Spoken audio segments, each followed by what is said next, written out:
Ladies and gentlemen, good day and welcome to the Q1 FY2023-24 earnings conference call of the Karur Vysya Bank.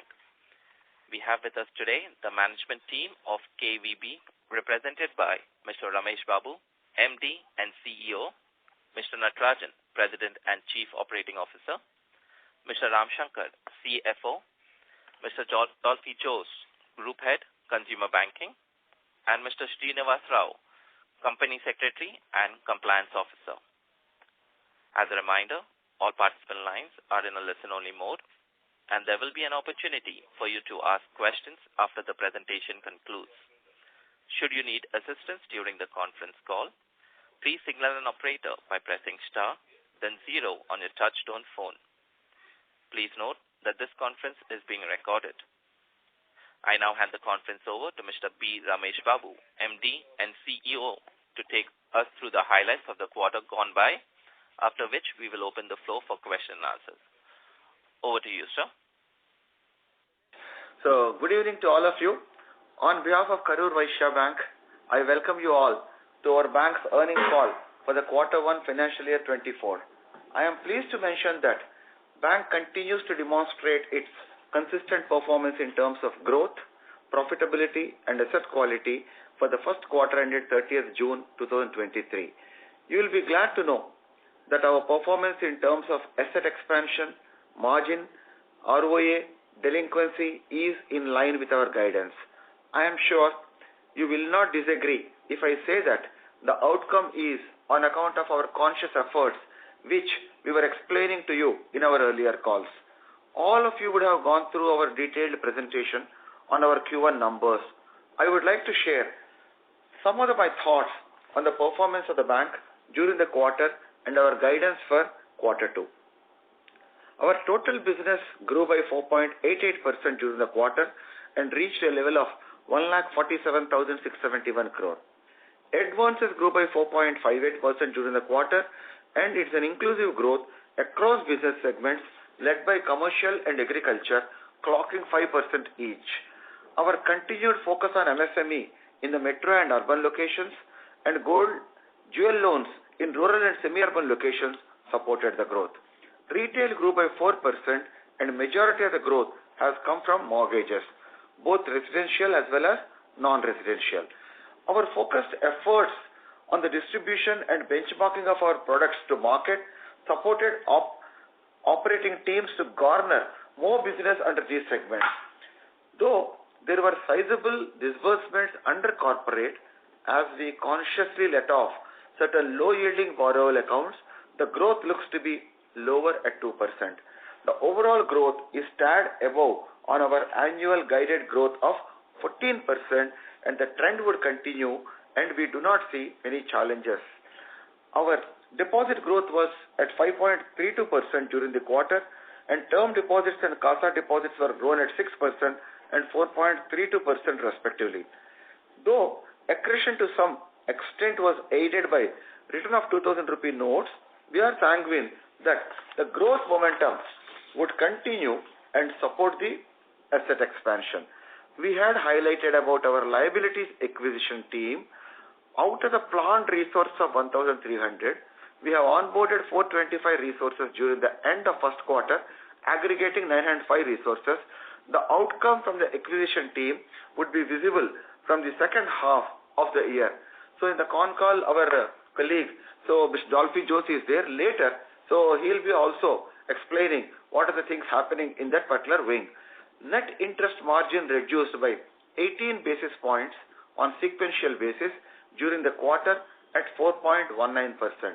We had indicated in our last call about the expected compression in NIMs during the first two quarters and would be in the range of 4% in the next quarter too.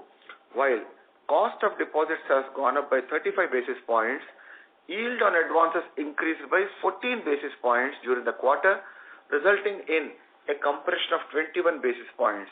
Based on our historical pattern of renewal of deposits and fresh deposit accretion, we expect that there will be further increase in the cost of deposits to the extent of around 20 basis points in the second quarter, assuming no change in our deposit rates.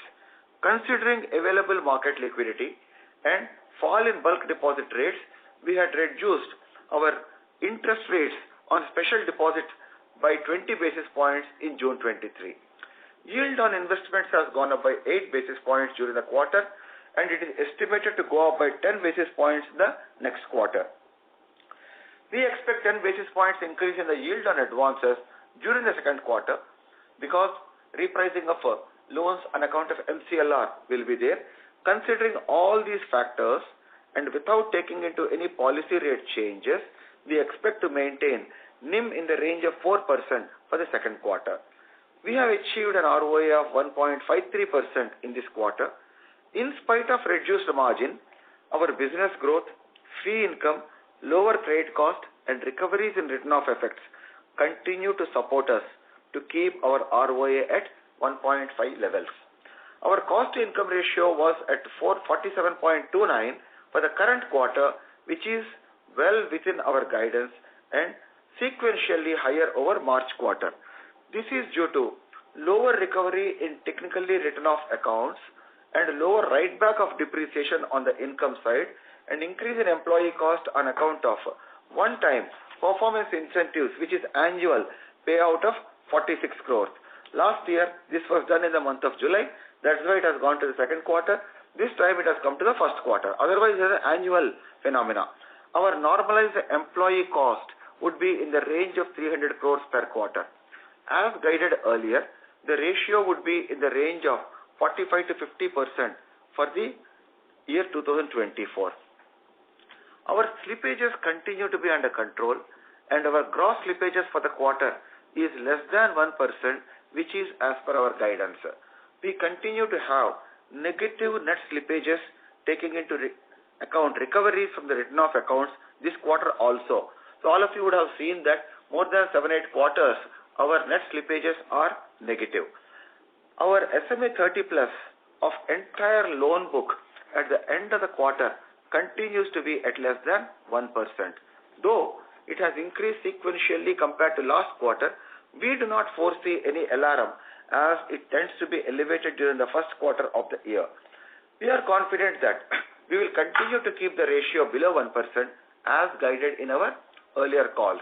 Our efforts on recovery of technically written off book is continuing to yield results as we have recovered a sum of 58 crores during the quarter.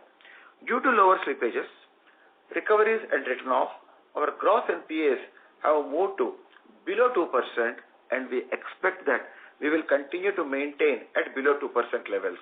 For the quarter under review, we have provided a sum of 137 crores towards NPA migrations, standard assets and prudential provisions. We estimate that credit costs for the current year would be in the range of 75 basis points as guided. We have also created a floating provision of 25 crores as a prudent measure.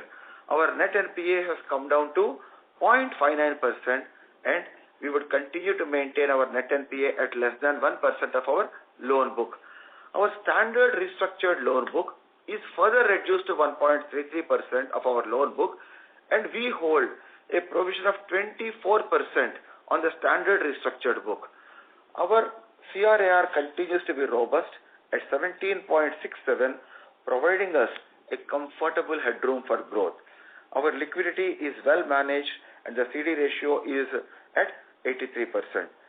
During the quarter, we opened 9 branches and opened 1 digital banking unit at Chennai and another 38 branches will be opened during the current year. Our new initiative of KVB Smart under commercial banking business has started functioning from Coimbatore, Chennai and Hyderabad locations during the quarter with a team size of 8 RMs. Our business performance highlights are given in our presentation which you would have seen. We have been consistently improving our performance over a period of the last 2 years and the trend is continued for the first quarter also. Our team is mindful of the same to take it forward and we have the confidence of taking it forward. Our endeavor would be to focus on sustaining ROA above 1.5% levels going forward. I am grateful to all our investors, analysts and stakeholders for the confidence and continued support which we will reciprocate through our better performance in the days to come. Now, I'll be glad to respond to your questions. Thank you. Thank you. We will now begin the question and answer session. Anyone who wishes to ask a question may press star and 1 on their touchtone telephone. If you wish to remove yourself from the question queue, you may press star and 2. Participants are requested to use handsets while asking a question. Ladies and gentlemen, we will wait for a moment while the question queue assembles.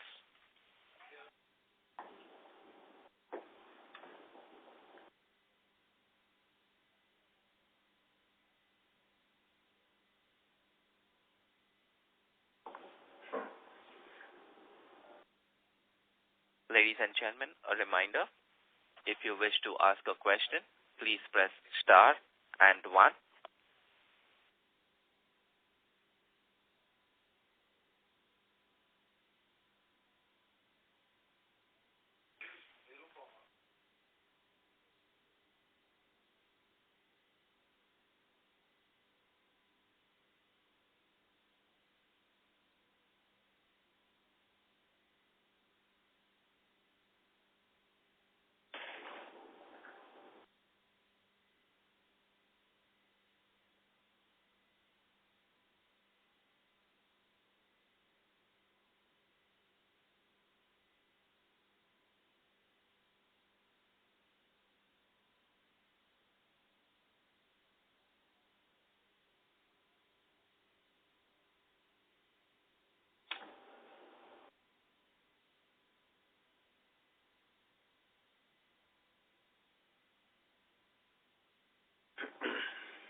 Our first question comes from the line of Prabal Gandhi with Ambit Capital. Please go ahead. Yes, thank you for the opportunity. Am I audible? Yeah, audible, Prabal. I think some more clarity, if that is there, that will be good. So please go ahead. Is it better now, sir? Absolutely better. Now you go ahead, please. Thank you. Thank you, sir, and congratulations on the good quarter. Thank you. Thank you. So my first question is on growth. So can you update us on the performance of the non-branch channels? How are they doing? So non-branch channel, when you are talking about on the liability side or asset side? On the asset side, meaning co-lending, Neo, KVB Smart. Yeah, fine. Absolutely. Now, Neo is doing pretty well. Actually, if you can look at it, so last year they grew by around 2,000 crores, and this year also more or less they are 1,800 last year, and it's 150 crores, something like that. They have been growing, and they are expanding to few more geographies also. So that way, Neo-wise, it is not an issue. And we earlier last year I was mentioning that we made an experiment with Neo by creating a new home loan branch at Hyderabad, and subsequently similar branch, home loan dedicated branch was opened at Bangalore, now at Chennai, and later they will be opening at Bombay. So these branches started booking business. That Hyderabad branch has already started working well, and all more or less around 100-200 crores already the outstanding they have got in the last 8 months. So other branches also they are in the pipeline, they'll work well. In addition to that, there are other products what all are there like LAP. So they are doing well with the new geographies adding. So Neo will be on track. Now coming to the co-lending, if you look at it, our co-lending arrangement is there with the Chola and a few other players which is in the pipeline, but the main flagship program is Chola, which is more or less around 750 crores is outstanding now. That's going on pretty well, not an issue at all. So other 2 to 3 smaller players also we are working on that. Maybe in this quarter we may be able to clinch few of them. Now coming to the KVB Smart. So initially we are taking the people, and as in my inaugural message I told, so we are working with Coimbatore, Chennai and Hyderabad, these 3 centers. Already 8 relationship managers and a few more credit people, we have already taken them on board. Now these people, they need to get adjusted. So we are reasonably confident with the new experience what we have. The KVB Smart initiative also will work well. And the another thing is we can create a linkage between the Neo as well as the KVB Smart, because Neo handles the LAP and other products, and KVB Smart handles the working capital. If these same customers, if other side working capital, we can handle this. So there will be lot of synergy will be both of them. So that way all 3 what you mentioned, they are on track and doing well. And these all three put together, how much they would be contributing in the loan book right now? Loan book, if I can say, Neo will be around 450. No. This quarter you are talking a total loan book you are telling. Outstanding on the loan. Total loan book, Neo. Actually, 1,000. No. Neo itself is higher, na? Neo co-lending. No. All three together is asking. So all three together, co-lending is 750. Neo will be how much around? 4,500. Neo this one. And KVB Smart just started, it is in 2 digits. Okay, so meaning all put together 5,500 crores. Around that area. Correct. You are right. Okay. And just one question here. So how are you controlling risk here? Because Neo, KVB Smart and all these are done not from the branches side. So there would be some element of risk involved here, right? No, I understand. These are actually the accounts are there in the branch finally. So next thing is the documents are also coming to the branches only. They will be placed in the branch, and we have a perfect system of this onboarding and checks and balances, audit and external audit, internal audit. All these things are there. Not only that, our risk management department also continuously they review what is happening there. So that way, in all these cases, we have placed checks and balances. Co-lending is concerned, it is absolutely within the central office we are doing. So KVB Smart just started all the processes, what all need to be done. So we have formulated here. Based on that, we are going ahead. Neo is more or less stabilized that way, and we are doing audits and all that way, audit reports. We are getting a better control on that. Prabal, in addition to that, as far as Neo is concerned, the credit policy for the Neo or the other branches are same, number one. And number two is they are also using the same loan origination system. Whatever the underwriting standards which are defined for the digital lending, same thing is applicable. In that way, there is no difference either in the underwriting or in any of the other processes. Only sourcing is a differentiator.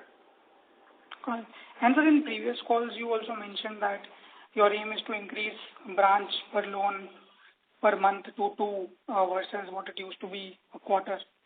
Now, what is the your aim is to have branch per month per number of 2 loans per branches per month versus it used to be a quarter ago, right?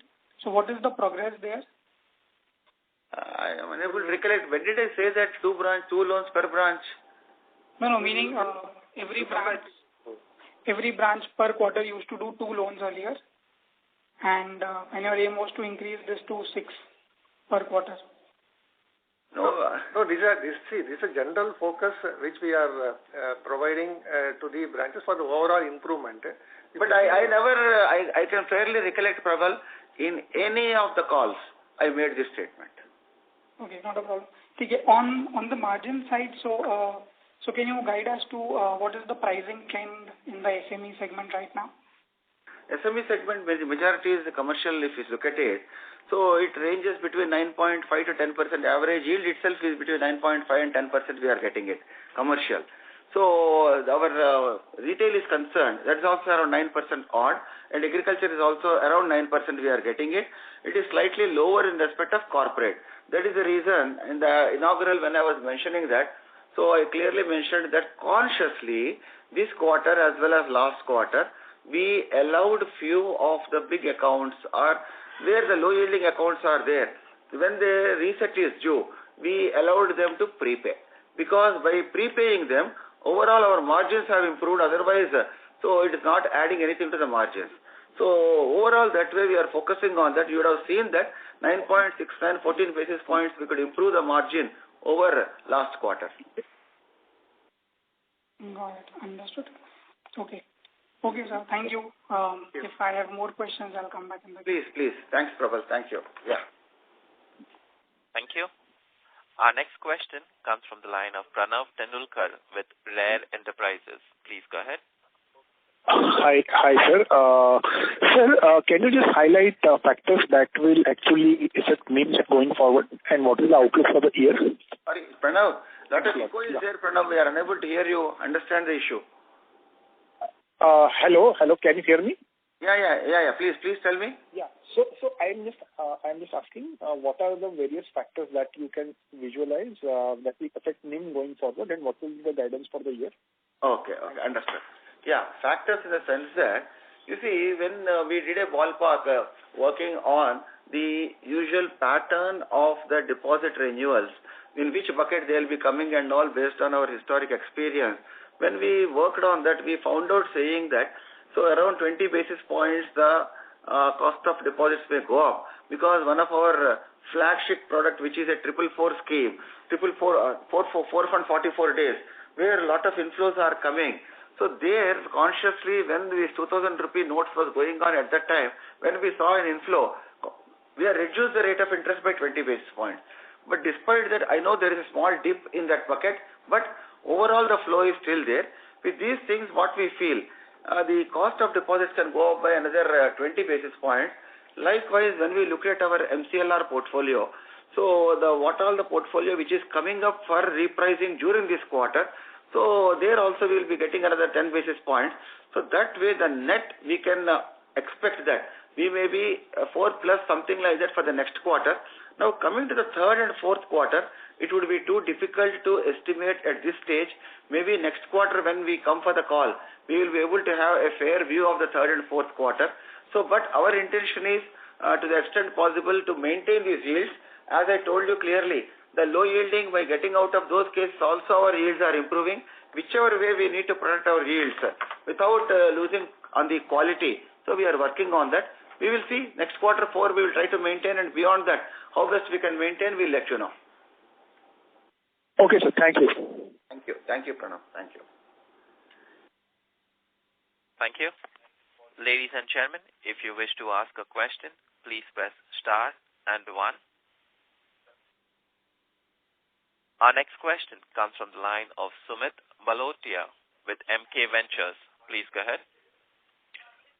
So congratulations for the excellent set of numbers. Thank you, Sumit. Thank you. Yeah, so despite of such sharp NIM compression, which was already guided, we've maintained very good ROAs. So a few questions that I had, I think a few of them are already answered. But if you can give more insight on the consumer banking division that you're expanding, and you made a comment that the hiring that you have done, benefit of that will be visible from second half. So if you can quantify that. So one is on what kind of benefit you're expecting in the second half on the deposit front. That is one. Second is more insights on the overall consumer banking division and the hiring that you are doing, how that is going to benefit us, say over the next couple of years. And also finally on the cost to income, how do you see that panning out? Yeah. For this year and the next year. Thanks. So, Sumit, in fact, all along I have been sharing what are the developments. Now, that's the reason this time we have included Mr. Dolphy Jose, our head of consumer banking. So, he'll brief what is happening there and what is the manpower, which are the segments they have started and all these things. The cost to income ratio is concerned. Our CFO will respond for second question. Dolphy, over to you for the first part. Please brief the audience on this, please. Yeah. Hi, Sumit. This is Dolphy. I will first take you through our plans for the liabilities piece. So broadly, we have classified our deposit mobilization into internal and external. Let me cover the internal part. Our largest franchisee of the bank, which is our branch network, will continue to acquire new with more focus on deepening and enhancing the customer RV and product per customer. And our existing business banking verticals now have targeted deliveries to acquire and deepen current accounts. We also plan to increase low-cost resource light branch networks simultaneously to increase footprint, especially in the semi-urban and the rural geographies. Also, apart from this, we are also opening digital banking units in tech parks and cyber cities. External plans are the go-to-market plans. This would, the internal covers mostly deepening enhancement and ETB customers. External is the go-to-market plans, where we have formed a sales team where we have a feet on street for household and general public accounts for CASA and TD acquisition. We have a vertical called salary team, which focuses on salaried customers, catering to salaried accounts, not specifically corporates, but mostly mid-sized corporates and large SMEs. Then we have sub-verticals for NR and prestige accounts. We have a separate verticals for government and institutional business. These are primarily focused SA acquisition plans. The T&FX vertical focuses on trade and current account acquisition. We have an existing BC partnership with close to around 100 BC points, which we will take it to about 450 to 500 BC points. And our attempt is to have 90% plus active BC points. We are confident to grow our deposit base consistently as per the deposit growth guidance of the bank. On the retail asset side, as I mentioned earlier, branch banking continues to be our largest franchisee for sourcing retail assets. Apart from that, we have two sub-verticals. One would be a vertical which will be aggregators for fulfillment of leads generated by the branch channel. That is called the branch channel sales team. And one separate vertical for open market who will primarily source from DSAs and building connects.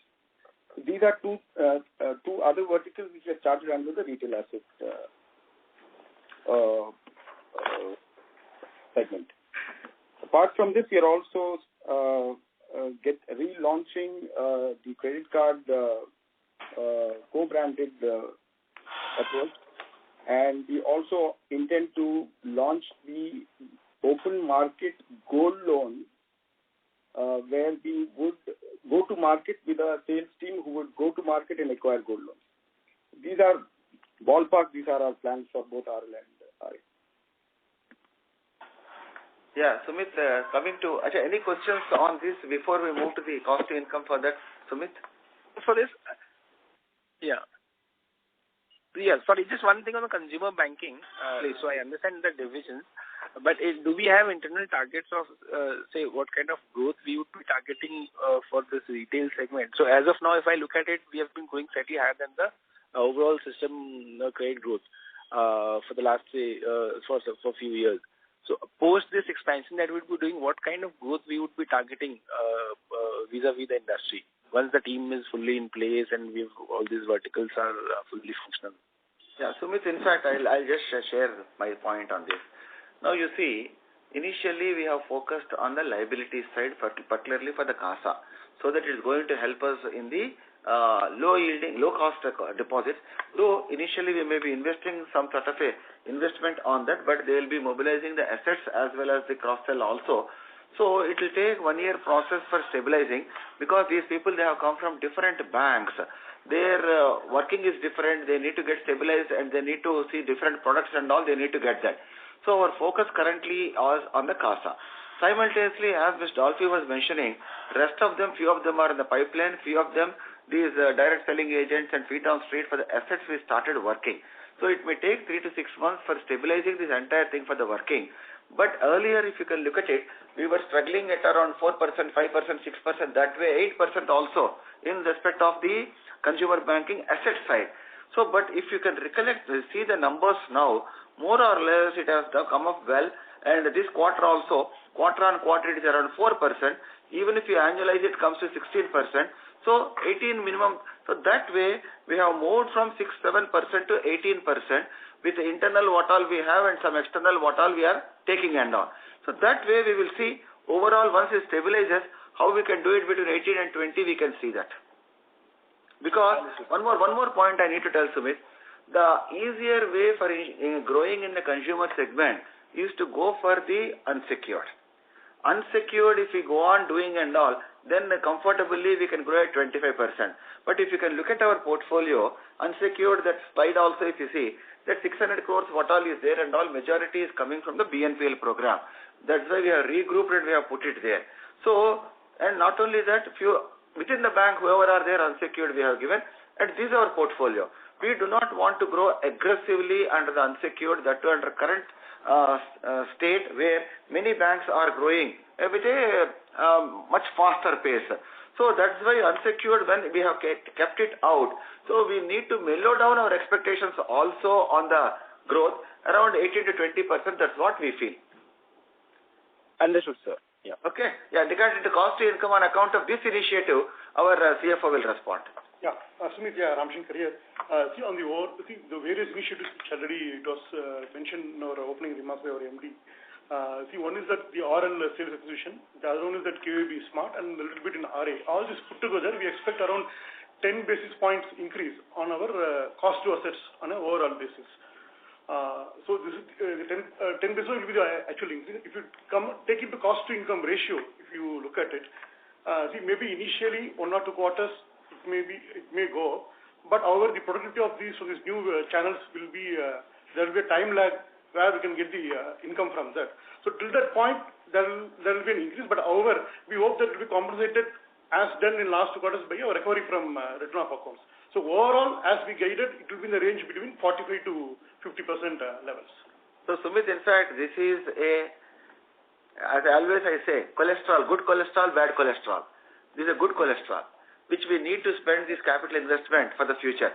So that is the reason. Though there can be a lag between what we are spending and what we are going to get. So that lag is quite useful because subsequently what we are going to get is perennial. So with that intention, we need to take the plunge, and we took it. Thanks, I absolutely agree with you. Thank you, Sumit. Thank you. Thank you. Our next question comes from the line of Yuvraj Chaudhary with Anand Rathi. Please go ahead. Good evening, sir. Thanks for the opportunity and congratulations on a good quarter. Thank you, Yuvraj. Sir, could you throw some color on how the demand scenario in Tamil Nadu for various industries, specifically if you talk about textile industry? Yeah, I'll tell you. Agreed. In fact, textile is one of our mainstay, and so now if you look at it, last 1.5 years, textile is undergoing some sort of a pain because both cotton price may be going up and yarn, all these issues, and the Europe issue, US issue, China issue, with all these things, the level of production in many of the plants has come down. So then because the demand is not there, particularly the apparel industry also, if you see in Tirupur, so their order book was more or less come to a more or less minimal last year. But when we are interacting with the players now, so the question is, China started importing the yarn once again because our yarn is one of the cheapest and the quality is good. So that way some sort of a demand started because for a few months, many months, China, there was a total lockdown and the activity was not there. So this is one way yarn, when it has come back, many of the spinning wheels which are good and all, they are able to slowly get back. I am not saying full-fledged, full scale they will be able to do it. Now coming to the other side, apparel industry and other things, if you look at it, so because the shelves in Europe as well as US, our clients are concerned, majority of the exports are going to US. So when we interact with the teams and all, what we understand is slowly the demand from the US started coming up, and this apparel also, they started getting the orders now. But good thing if you look at it, so though this process is going on for the last 1.5 years, none of our clients actually, so we are able to face the stress because there are two reasons. One is they may be literally conservative initially itself, unlike many of them. When the lot of expansion was going on, these people, they didn't go for such sort of an expansion, and even if our clients have gone for expansion, they have gone for solar, which substitutes the EB power what all is there, which has saved them. So that way the term loan component and the interest component burden is not there for them. And second thing, because the orders are not there, many of them, the working capital limits have come down drastically, the utilization levels. So despite that, we are able to show a growth of 17%, though working capital utilization is not there. So we are happy literally, though working capital utilization is low, because when the orders are not there, working capital utilization is full, we will be terrified. So that way, the quality of the clients what we have for the textile, though the portfolio is high, till date 1.5 years we didn't had any problem that way and all. So we feel that while interacting with them, so maybe another 6 months this problem will be over and they'll be able to back to normalcy, because the cotton prices are stabilizing now. Though on one side people say cotton production has come down and import duty, all these things are there. But whatever it is, price is getting stabilized at 55,000. So that gives some sort of a confidence to the people, because earlier people were thinking prices may come down further. That is the reason they were not buying the cotton and stocking it. Now that the stabilization is happening now, people started venturing buying the cotton. With that, the utilization levels will go up. With this, the production also will start. Otherwise, what all orders are there, on a just-in-time basis, they are buying the cotton and all, they are producing and they are exporting or selling. So that trend is going to change shortly. So this is broadly about the textile. That was really helpful, sir. Thanks. Thank you. Thank you. Thank you. Ladies and gentlemen, if you wish to ask a question, please press star and 1. Our next question comes from the line of Renish with ICICI Bank. Please go ahead. Yeah, hi sir.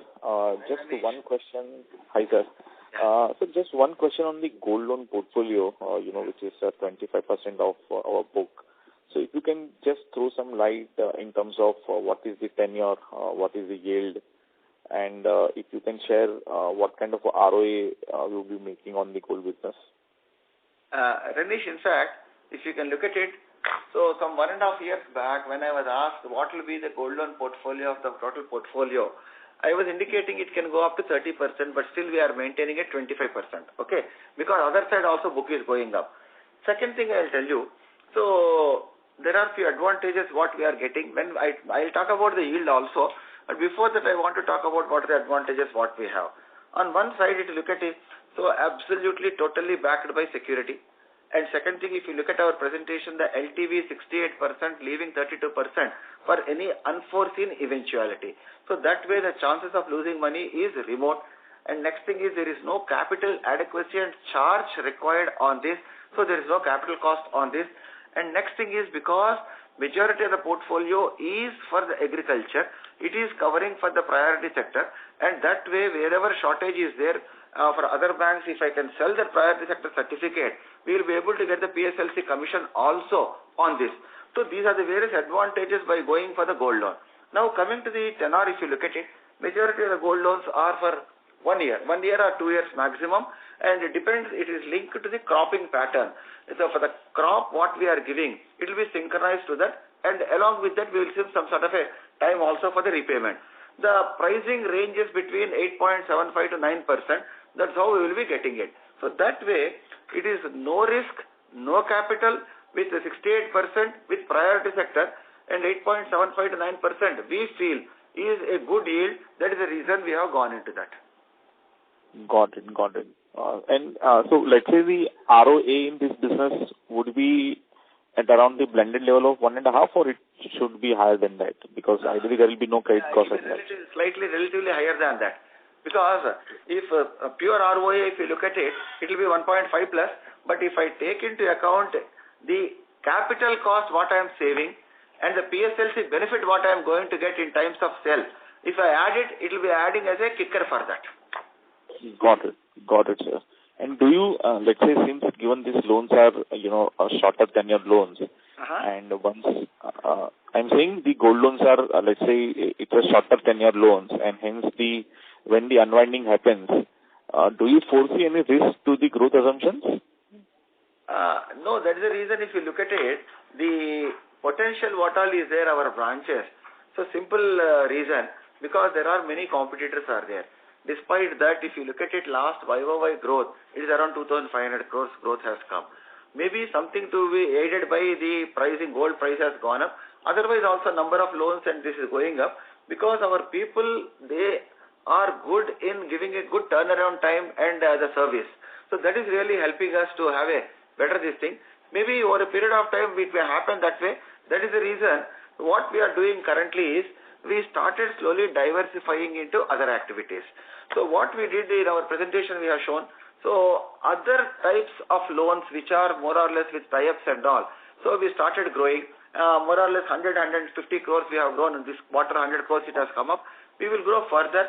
Likewise, to some extent that MFI loans also what we thought, on a smaller scale we started around 55 crores, something like that outstanding now. And there also with the checks and balances we are growing. Likewise, if you are focusing on the food processing where there is a lot of scope is available, that and so to some extent the poultry and dairy, these sort of things, that too with the tie-up. So these are the areas we are looking at it. Once we diversify and go into that one, then to some extent our dependence on this gold loan should come down over a period of time. That is our plan of action. Got it, sir. It's very helpful, sir. Thank you. Thank you. Thank you. Thank you. Our next question comes from the line of Madhu Chanda with MacPro. Please go ahead. Hi. Good afternoon, sir. Good afternoon, my question is, my question is on ROA. I mean, so far it has seen a steady uptick, thanks to the expansion in margin and lower credit cost. Now that we are hitting a point where margins are going to head south for sure, we have already seen that in the quarter, and you're guiding to that, and the credit cost remains extremely benign. What are the kicker for ROA expansion, or should we expect ROA to stagnate from here on? Ma'am, in fact, agreed. So margin expansion with all these things also, still we are able to maintain. If you look at the credit cost, so it may look like this at today, but with a 390 crore of net NPA on a 66,000, 67,000 crore book, so even if tomorrow we need to provide a lot also, we will not be able to provide for that. So that way, naturally, what all we are earning will be flowing into the ROA only. So that is one. And second thing is, if you can look at it, the initiative what Mr. Dolphy Jose has mentioned about, the liabilities CASA vertical what we are starting. So with that, if the cost of funds comes down, naturally that will also help us to improve our margin. It will be margin accretive if we are able to go for that.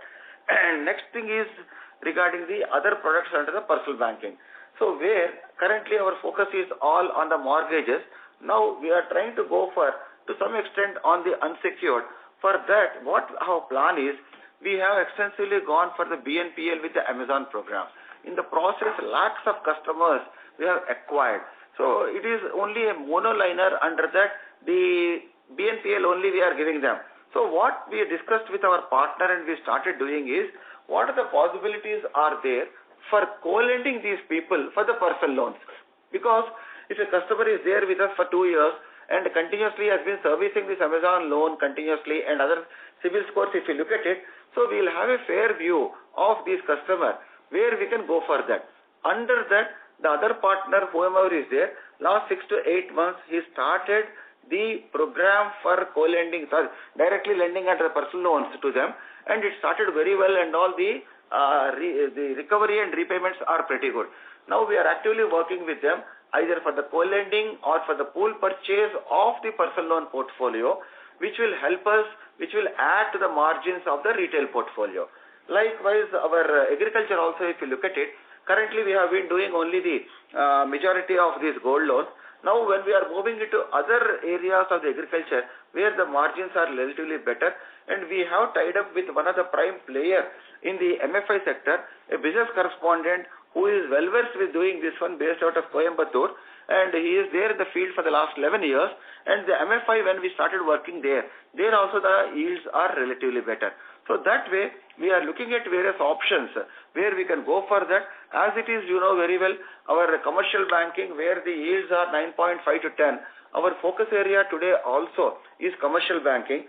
For that, what we are doing, we are trying to benchmark our products as well as the processes with the market and all.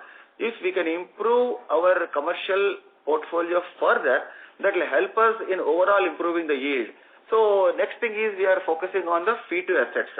Fee to assets currently, the non-fund based what all is there, we are seriously working on that and how to improve that so that we will be able to get that. We have strengthened our cross-selling vertical.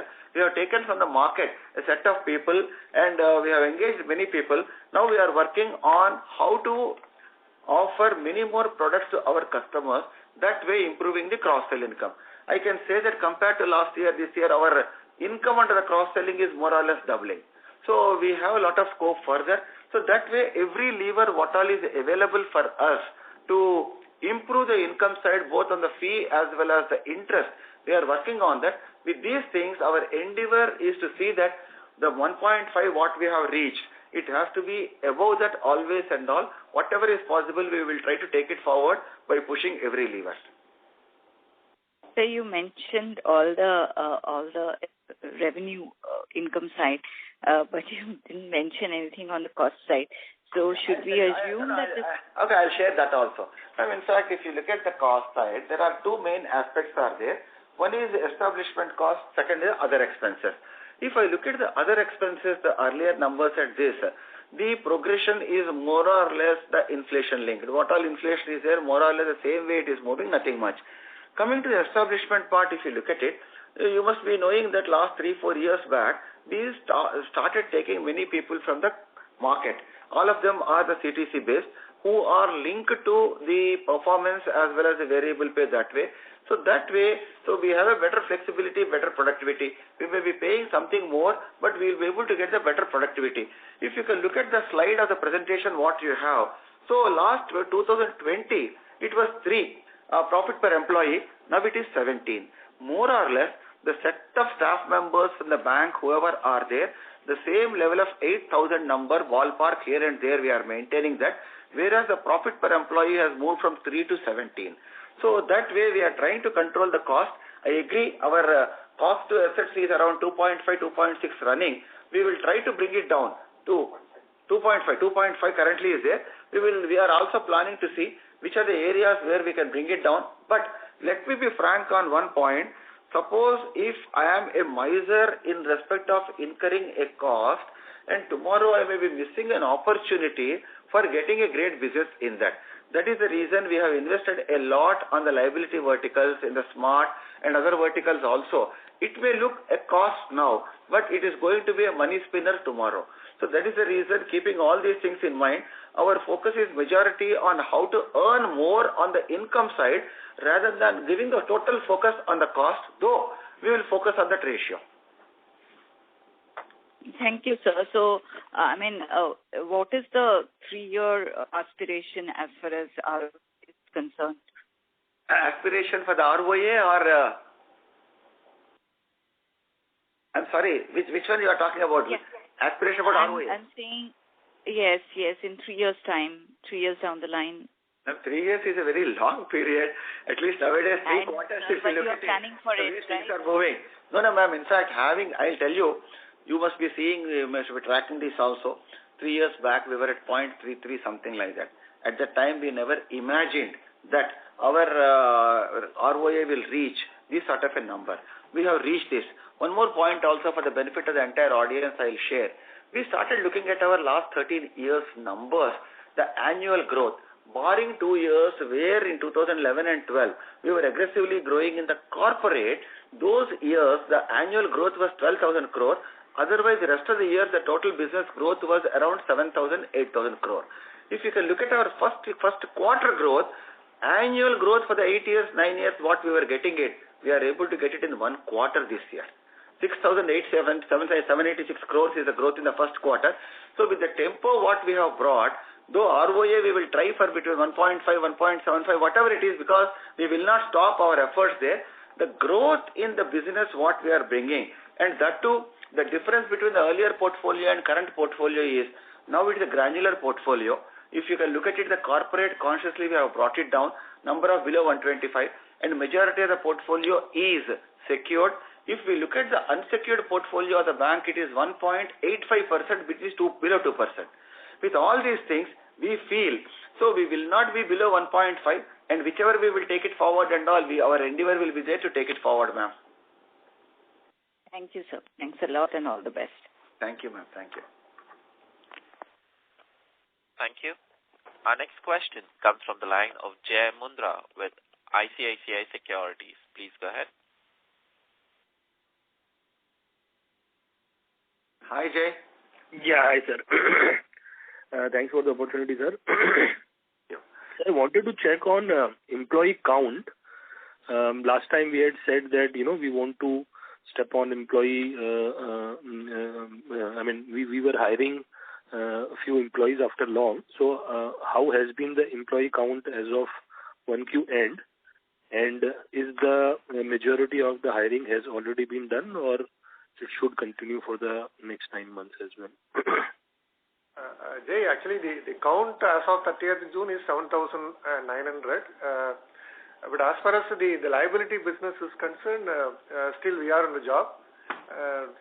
And already our MD has indicated how many numbers what we have done. For example, we have planned 1,300 resources. So of each 905 resources already onboarded. During this quarter, we have onboarded 425. Right. Okay. Right. Sure, sir. And on SA savings account balances, right? So we are doing a lot of efforts on savings account in institutional side, but the total SA growth has been very soft, right? So it is an industry-wide phenomena also that across banks the SA growth has been much muted. But two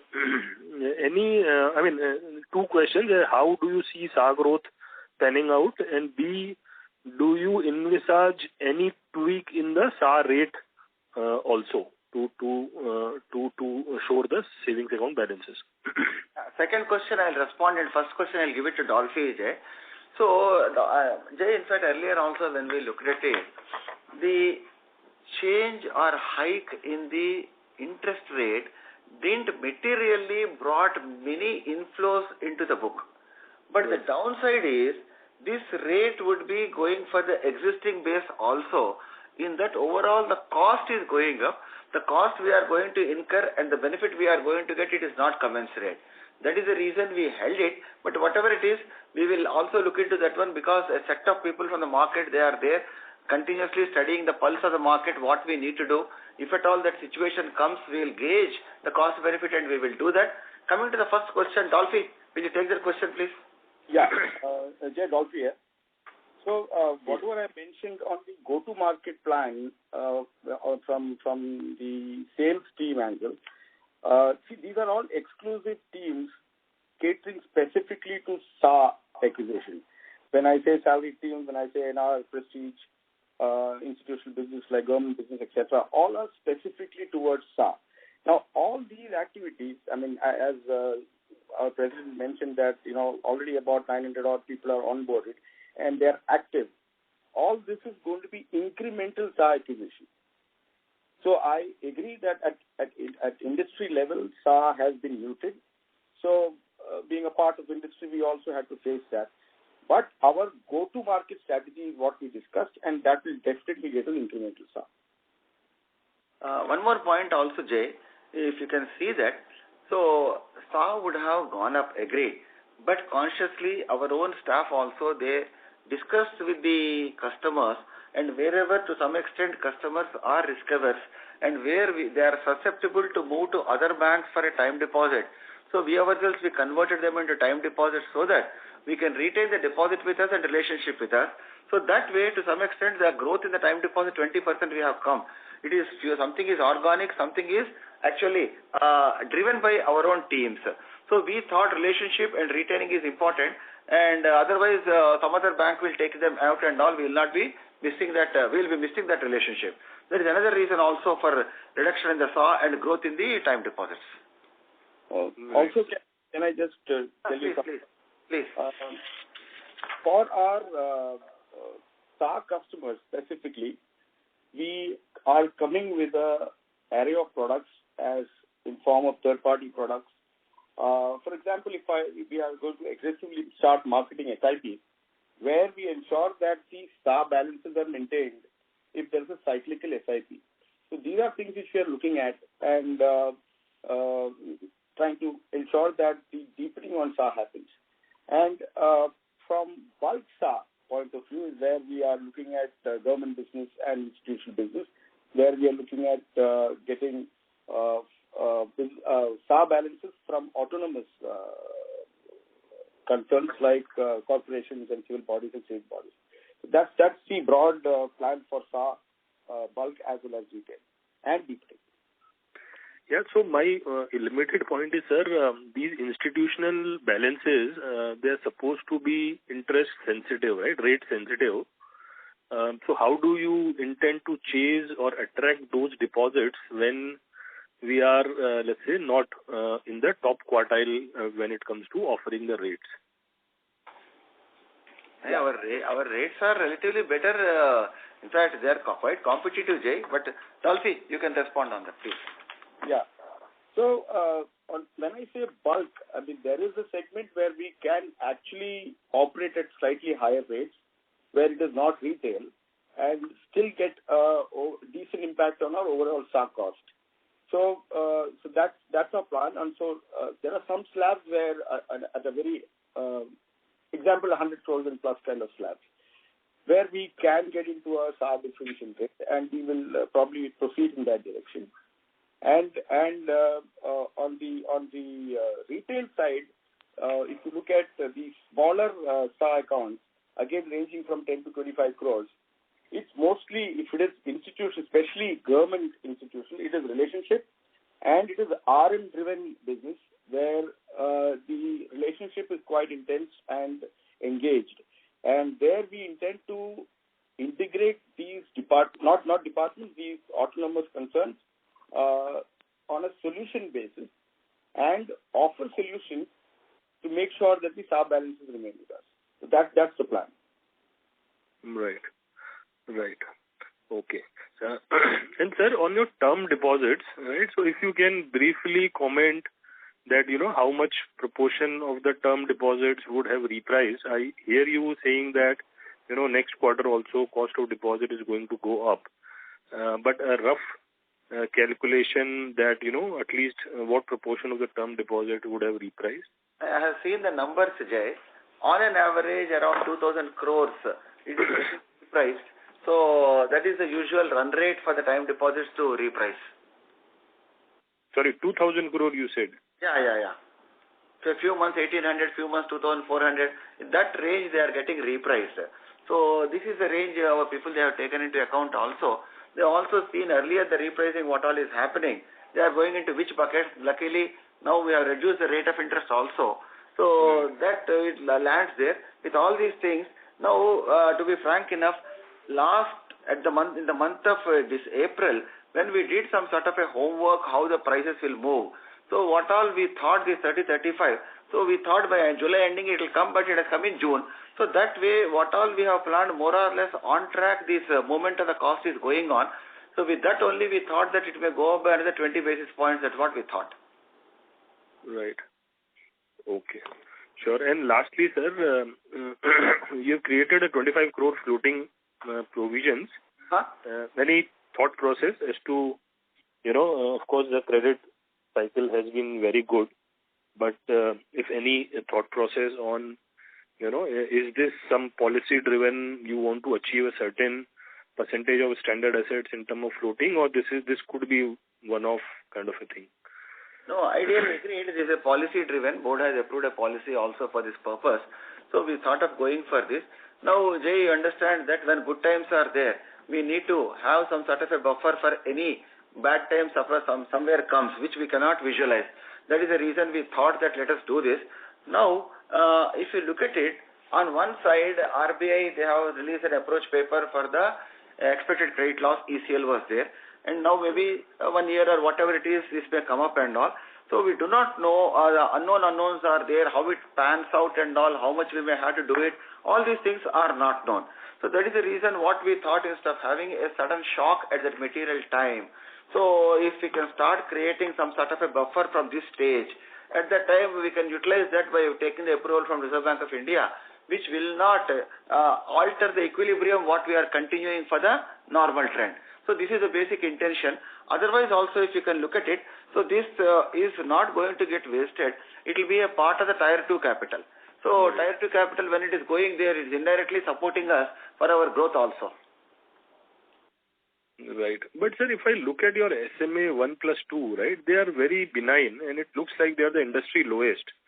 Right. So when KVB has to shift from, let's say, Indian GAAP to IRAC to Ind AS, the impact should not be material, right? Because you have the SMA 1-2 is actually few basis point only, right? It's less than 50-60 basis. I agree with you, Jai. The question is, what you think is SMA1 and I think the NPS currently, and I may think the LGD what all is there on account of PD. But only these things will play around and finally the ECL guidelines will come or something else will come. We do not know at this stage.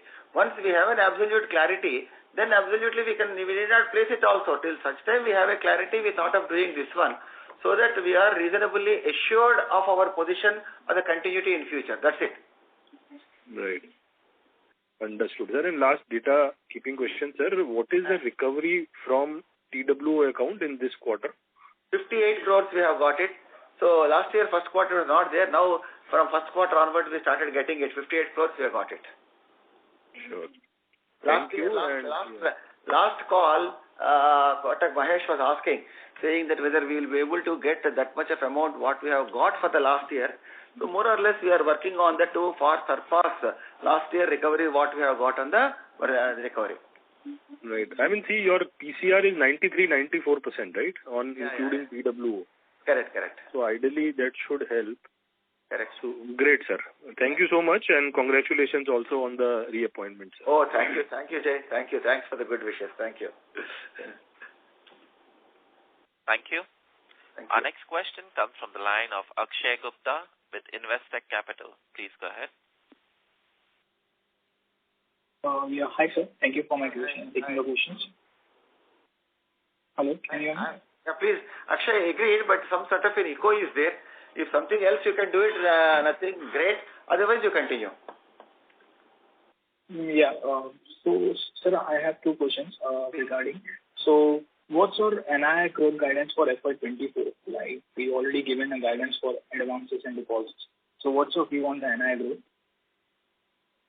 You are talking about net interest income? Yes. For FY24 guidance. Agreed. FY24, Akshay, I may not be able to give at this stage. You see, we are at 3.8, something like that we were running. So, 3.84 currently for the quarter ending if you look at it. So, that way, overall ROA we are planning for 1.5. If suppose NII some issue is there, we may be trying to make it up in the fee to assets or the cost or the credit cost, whichever way, the overall math, what all is there, will work on that and we will be above 1.5. That is our intention. So, because we do not know how this cost of deposit pans out and the yield. Because yield, if you can see that, last year October our MCLR has changed. And after that, so we started doing this. Up to October, you will get the benefit. And last MCLR change was in February. So up to this February, we will be getting some sort of tickle, some sort of a growth in the fee income, interest income will be there. So with what all I have told earlier for the fee income, what we are working, that also should help us, even if there is some amount of shortfall here and there in the net interest income. So we may be able to make it up in the fee to income. That way, overall, we will try to balance it.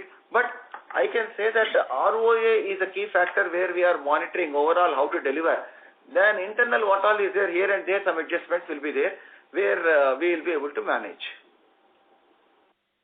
Okay. And so on second question I have, like in the current quarter, why we have reissued historical balance sheet?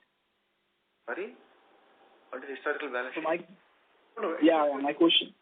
No, we have given the second page of the interest accrued but not due. As per the RBI disclosure norms, we have reclassified it. It was done in March, so accordingly next to 1 year, these adjustments will be there. Because we have to, the comparative figures also we have to realign it. So that's why there is a realignment in the figures. Okay. Thank you, sir. Thank you. Our next question comes from the line of Rakesh Kumar with BNK Securities. Please go ahead. Yeah, hi, sir. Hi. Very good set of numbers in this quarter. So Thank you. Quite a splendid performance. So just on the we had a quite good discussion on deposit side, but just to slightly understand it, the TD cost increase has been there in the system and for us also. So, like, any specific reason that TD cost upward revision on the calculated basis on a quarterly average balances that number has been slightly on a higher side. So how do we see it and going ahead? See, as you already mentioned, the TD cost, because of your special deposits which we had launched in February, March, had a little impact. Now, in fact, we have already taken steps too with the surplus liquidity what we find in the system. We have reduced the special deposit rates by 20 basis points already in the for our existing products. So we don't think we'll have a major. We have similar lines. It will go on for the next 2 or 3 quarters. Okay. So out of the total TD, like as per the ALM that we have, like what percentage would be like would be remaining to reprice? I joined late. Actually, there was another call going on. So I'll tell you. In fact, I had to clarify. In fact, we have seen our data. So on an average, if you look at it in the next quarter, around 25% or 23% of the TD will be maturing. I was selling at that time around 2,000 crores on an average. So it is ranging between 4 to 4,500 crores, and subsequently third quarter onwards, it is coming to 2,000 crores. So that way around 23% will be repriced in the next quarter, September quarter, and after that it will come down to around 12-13%.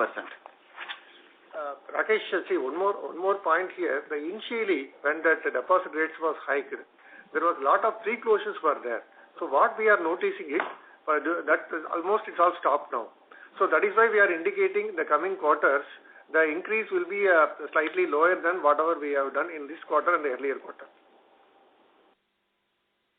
Okay, got it, sir. And the credit movement, so because right now there is no change taking place on the on the EBLR side. So whatever change that we have is on the MCLR side. So how do we manage the increase in the credit yield because TD cost is rising? So how do we manage that? So what are the tools that we have in mind for that? Yeah, there are two to three ways which we can think of. One is, as we said, because our MCLR is around 47%, though 10% it has moved, EBLR and this way. So that way, up to February, we will be able to get some benefit on account of the MCLR pricing. And second thing, I also told you about few of the products which we are working on that. So where actually our yields may be relatively better. And third thing, the CASA vertical where we are working, that may overall reduce the cost of deposits. The TD may be there, the CASA portion other side goes up, it may reduce. And fourth thing what we are saying is, we are critically looking at our portfolio, depending upon the rating of and other weaknesses what all are there, have we correctly priced it or not? If it needs to be repriced, we are engaging with the borrowers to modify and revise the pricing so that the yields will improve. All these what all are said simultaneously, we are working on that to see that what best we can get out of the yields. So, Rakesh, in addition to that, if you notice our yield on investments, continuously for the past 6 or 7 quarters, it is increasing because when the yields are bottomed out, we went for short dated. Now we're converting everything into the long dated securities. So that is also giving a support. We have given the guidance of 10 more basis points increase in the coming quarters on the yield on investments.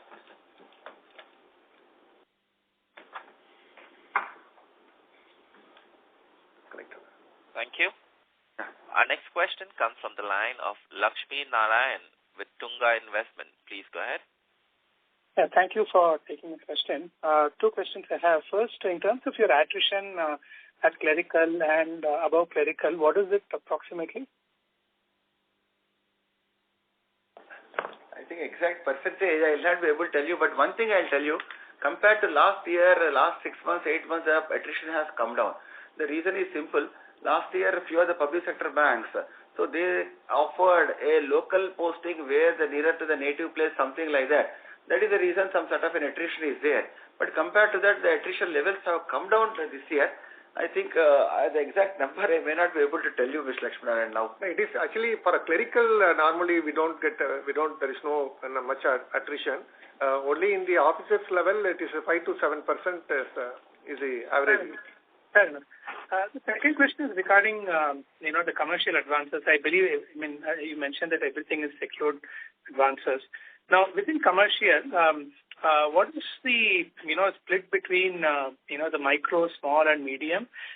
Because you have mentioned that 69% of your advances has, is less than 5 crore. So if you can just, expand that a bit and say how much is the micro, how much is small and how much is medium? And what kind of stress level you are seeing, whether the stress is actually now, it's passé, because we hear that there is still some stress in that, MSME space. So if you can just elaborate, it will be helpful. Acha, before that, Lakshman, I got the number of the attrition rate. From April to June, it is 1.22%. Okay. So, Amshankar, anything you can tell about the MSME? Otherwise, Lakshman, in fact, we'll do one thing. Our CFO will engage with you and he'll provide you separately. See, we have provided our SME 1 and 2, 30 plus data. So, including all sectors, it is less than 1%. So, we don't see any... No, my question is slightly different. So it's about the micro enterprises, medium enterprises, and small enterprises. Do you see stress in that thing? And how do you split? Because you give a single number on commercial. Just want to do a little bit granular. And, is that, do you find stress in the micro enterprises or small enterprises or medium enterprises? Okay, we'll keep in touch. Yeah. So, please, we'll provide that. Thank you. Okay, so just one other question.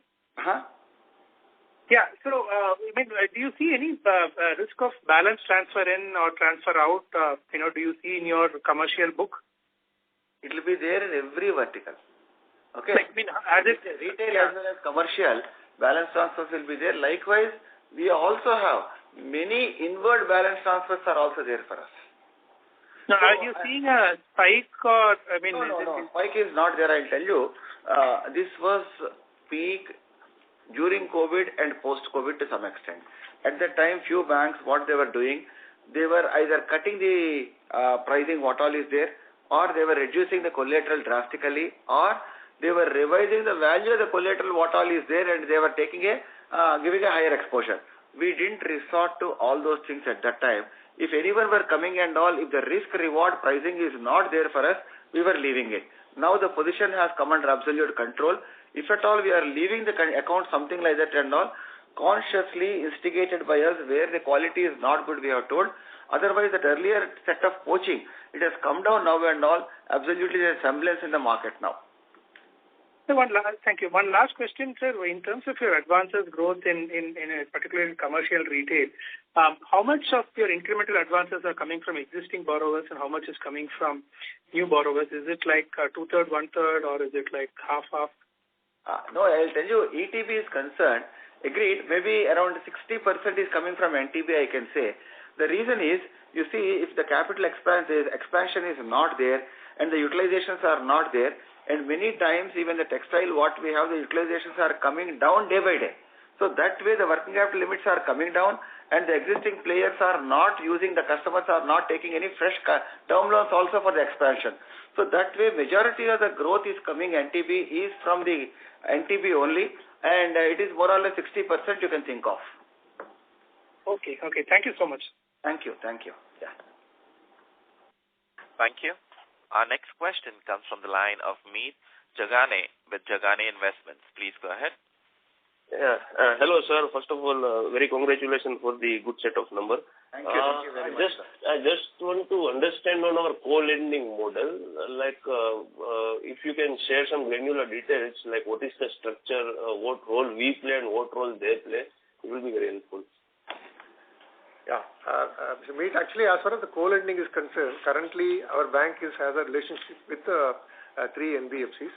And number 1 is the Cholamandalam. For the Cholamandalam, we do co-lending business for the construction equipments and commercial vehicles.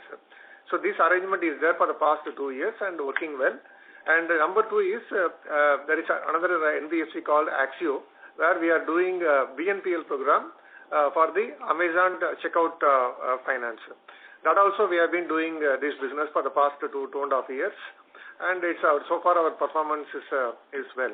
And third is the IAFL, where we are doing for the gold jewel loan business. We just started during the last quarter. It is progressing well.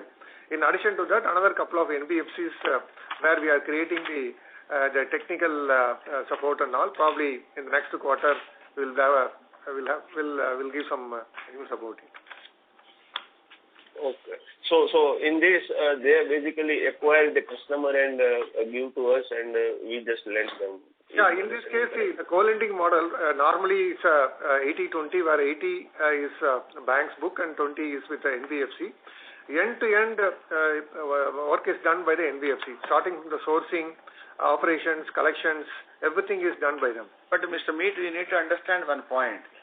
They cannot source something, they riffraff, what all going on the road and all, they cannot push it to us.